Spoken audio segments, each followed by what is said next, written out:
Welcome. I'm Kinetic Symphony. I hunt down and report on weird and true mysterious stories, from glitches to the paranormal. Would you like even more content? Here's my Patreon. Now onto the stories. Case file number 1146, written by DJD33J, When the Matrix Fails Science. Here are some very odd occurrences that our physics engine sometimes pumps out. One day in middle school, my buddy and I were bored and waiting for the class bell to ring, and we were having a tug-of-war with a pencil. We were pulling each side, and it suddenly popped into two very clean pieces. No splinters, nothing. The pencil must have been very cheap, and our forces must have been incredibly equal from both sides. It was perfect symmetry. Working in a restaurant, I dropped a glass coffee pot from my hands, waist high, onto the hard tile floor. Instead of shattering into 1,000 pieces, it bounced like a basketball directly back into my hands, as if time rewound itself to prevent the damage. Another time in that same restaurant, I was in a hurry and was walking at a brisk pace to get somewhere. I slipped on some oil and was met with the excruciating pain that comes with blowing out your knee, as in a kneecap dislocation. I've had 5 dislocations prior to this, and the feeling and pain was exactly the same sensation as those previous injuries. I sat there in shock for a couple of seconds before assessing the damage, only to find that I was completely fine, no dislocation, nothing. It was like I warped into an outcome where I simply slid to the ground. I promptly bought some non-slip shoes after my shift. One of the strangest things that ever happened though, was when I was sitting on the bed next to my brother, watching TV. For no reason whatsoever, I looked over at him and poked him in the eye. I didn't want to do this, but I felt like I had no control over what was happening. It really felt like something turned my head to look at him and used the control mechanism to extend my arm and poke him in the eye. I think I'm an avatar that some alien is controlling, and he just needed to recalibrate his controls because things were getting funky. Case notes for file 1146, When the Matrix Fails Science. So there's perfect symmetry in opposing forces. The harmony, balance. I love that little first experience, even if it's not exactly a glitch. It's like peace from a pencil. It's just perfect. Then you have a classical localized time reset, and it must be trippy to see it happen in real time. How ironic. But it has to be that, because when you drop something, it can bounce to an extent depending on the properties of the item you dropped, and also the surface of the ground, how much energy the ground will absorb. So like a tennis ball on carpet won't be the same as a hard floor, but if you're on a tile floor with a coffee pot or something, that's not going to bounce much. There's no chance in hell that it can have enough energy to bounce all the way back up. So it has to be a reset. And the last one though, kind of deeply unsettles me. I'm thinking about the real us in the true reality above the simulation, the person that's connected to our host avatar, not from the simulation, outside of it. Can they take over directly from us? Are they us in the sense that we're thinking? Can they just bypass our conscious sense of free will entirely? What of people who suffer from mental illnesses, loss of control? There are accounts of people who have committed atrocities and later tell the authorities and people that they don't understand why they did it. It was like it wasn't them. Like they had no control at all. Maybe this is entangled with demonic possession too, but that seems to have more obvious signs when that happens.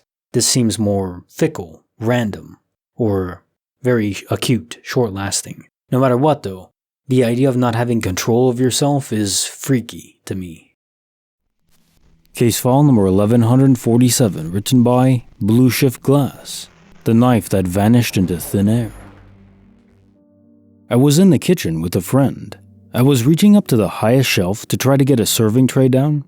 As I tilted it towards myself to pull down, a huge kitchen knife, the Halloween kind, came sliding off, point first, towards me. This was in a place I was renting, no clue who put the knife up there. Time seemed to slow down as I watched the knife fall towards my body. I heard it scrape against a tray as it slid off, and watched the point aimed right for my solar plexus. I had time to think, oh crap, this is it. The knife is about to plunge hilt deep into my belly at a downward angle, and I'm going to die. In a strangely calm and detached way.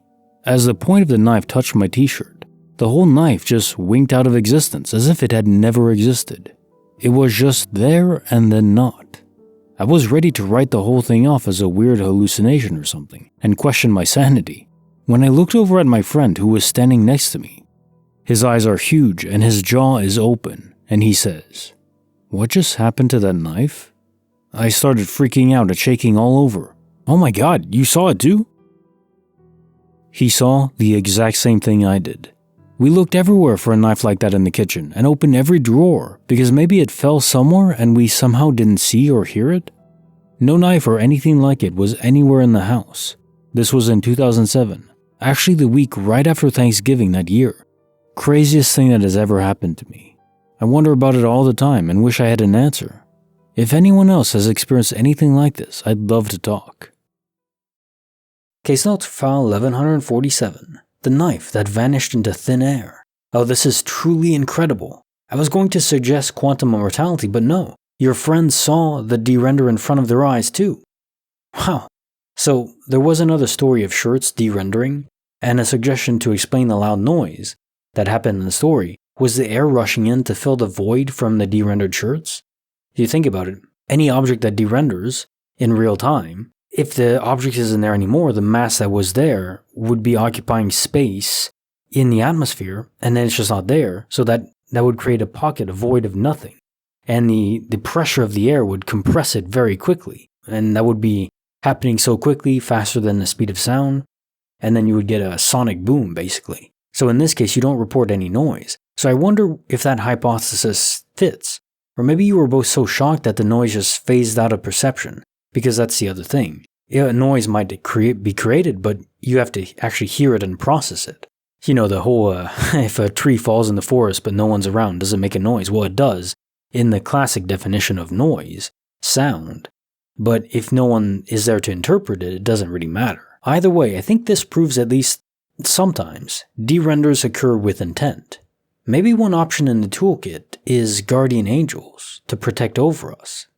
The ability to make an object vanish is a very powerful one for sure. Imagine if a bodyguard had the ability to, just de-render bullets that are fired at their client. That'd be pretty powerful, I'd say. Let me just take care of that for you. Case file number 1148, written by newyorkframe. When destiny led me to my father's lost book. There is a teeny second-hand bookstore in the town I live in. I've been driving by it every single day for almost 3 years, and pretty much every single day I say to myself, that little bookstore is so cute, I need to go check it out. But I never go. I'm a personal assistant, and this week my boss had me take a day off because he was sick and didn't want me to get sick too. Random cancellations like this only happen probably 4 times a year. I was sitting at home and decided that I wanted to read a new book. I have 2 or 3 books that I bought months ago and haven't read yet, but none of them sounded good at the moment. So I decided to finally go to the teeny tiny secondhand bookstore in town to see what it was all about. When I got there wasn't a single person in the store except for the man working at the register. I wandered upstairs where they keep the fiction books and browsed around for probably 30 minutes or so. The store was indeed super cute and charming, and it was fun to roam around for a bit, but I figured that I had seen it all and decided to head home. I went back downstairs and walked towards the door, but I noticed the row of books that I had missed when I walked around downstairs earlier, so I went to peek down the aisle. As soon as I turned the corner, a little old woman that I hadn't heard come into the store startled and dropped the book off the top of the pile she was looking through. I picked it up for her, and it just so happened to be one of the very few copies of a book that my own dad wrote and published over 15 years ago. Here's the crazy part though, he probably only sold 25 copies, and they were all sold in a completely different state, thousands of miles away from where I am now. Yet I somehow still happened to be in the exact place at the exact right time to be near a woman that just so happened to drop a copy of a book authored by my own father right as I walked by so that I, his daughter, could bend down and pick it up for her. Case notes are file 1148, when destiny led me to my father's lost book. So even if your father had sold 100,000 copies, this would have been a notable coincidence, but only 25? No, this had to be intentional. I don't know you, of course, but my guess is, After this, after being reminded of your dad, the book he wrote, you reconnected with him. At least more than you otherwise would have, and sometimes that's all we need, the slightest and rarest of little nudges. And now time for the quote of the day. Don't try to solve serious matters in the middle of the night. Philip K. Dick. There's a lot of things that happen in the middle of the night that aren't exactly, productive, let's call it that. Although for me, because I'm a night owl, this doesn't apply, but in the context of what's intended, in the middle of your waning hours, or when you're tired, I guess is a better way to say it, more universally for us night owls. Yes. Try to think on something, but don't make the final choice until after you sleep on it. Which I think is a great little saying, just I'll sleep on it.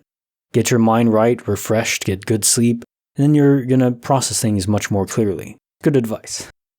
Like the video, subscribe, hit the bell. Kinetic Symphony signing off.